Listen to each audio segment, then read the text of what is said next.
Disney, the one and only Ivan. Draw Me a Story. Written by Beth Ferry.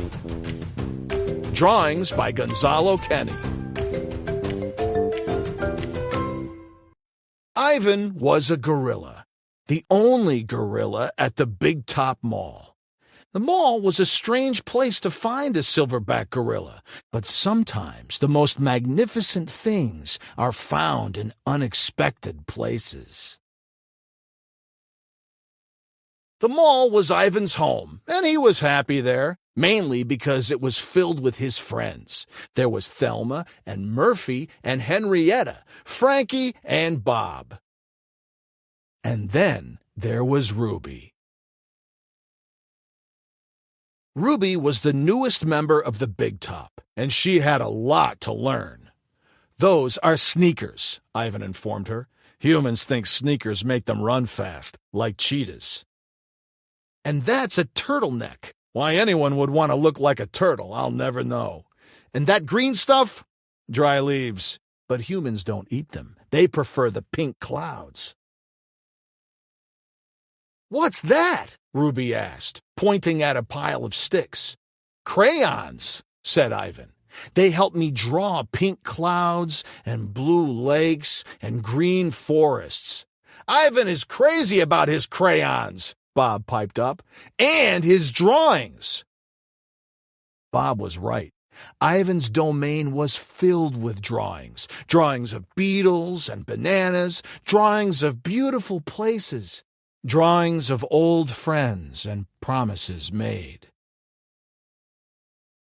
"Draw me!" Bob demanded. "You never draw me. I am completely drawable and adorable." "It doesn't always work like that," Ivan said. "Art has to come from the heart."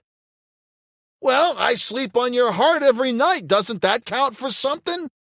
"It accounts for my matted fur," Ivan replied. "Can I try drawing?" Ruby asked. Ivan handed her a crayon. Ruby looked closely into Ivan's eye. Then she drew it. She studied her own eye. Then she drew that. "Look," she said, "our eyes are the same." And they were, both round and dark and beautiful. Ruby finished drawing Ivan, then rummaged through the pile. "Where's the color of me?" she asked. There was no crayon that matched Ruby's wrinkly skin.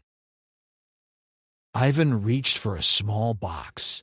Inside was a silver crayon his human friend Julia had given him. "Silver for the silverback," she had said. Ivan had been saving it for something important. "That's not the color of me," Ruby said. "It's so bright and shiny and special." Ivan laughed. "That's exactly what you are, Ruby, on the inside." Ruby hesitantly took the crayon. "Go ahead," Ivan said. "Sometimes art isn't just what you see. Sometimes it's what you feel." Ruby colored herself silver. And Ivan was right. She did look exactly how Ivan made her feel. She added some more silver to the drawing. "Silver for the silverback," she said. Then she handed him the crayon. "Will you draw me a story?" Ruby asked.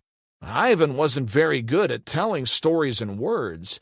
Maybe he'd be better at telling one in pictures. He thought for a long time. Then he drew line after line after line, and finally 2 lines next to each other.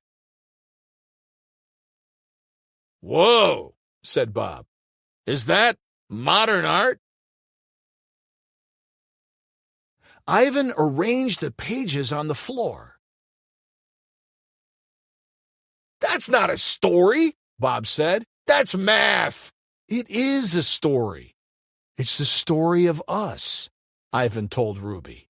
"The one and only Ivan and the one and only Ruby always together. Bob too? Ruby asked. Bob too, Ivan agreed. And Thelma and Murphy and Frankie and Henrietta, she added. That makes 7, Bob said. It makes 1, Ruby corrected. 1 family. Ruby was the newest member of the Big Top, and she had a lot to learn, but she already knew the most important thing, that her friends were her family.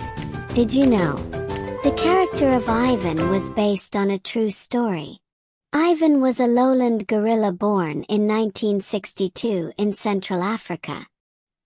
He was saved from poachers in the wild and spent the next 27 years of his life in a concrete enclosure at a shopping mall in Tacoma, Washington. In 1995, the animal rights group PAWS successfully raised $30,000 to purchase Ivan and relocate him to the Atlanta Zoo, where he spent the rest of his years in peace. His life remains an example of the hope community can inspire and the change it can create.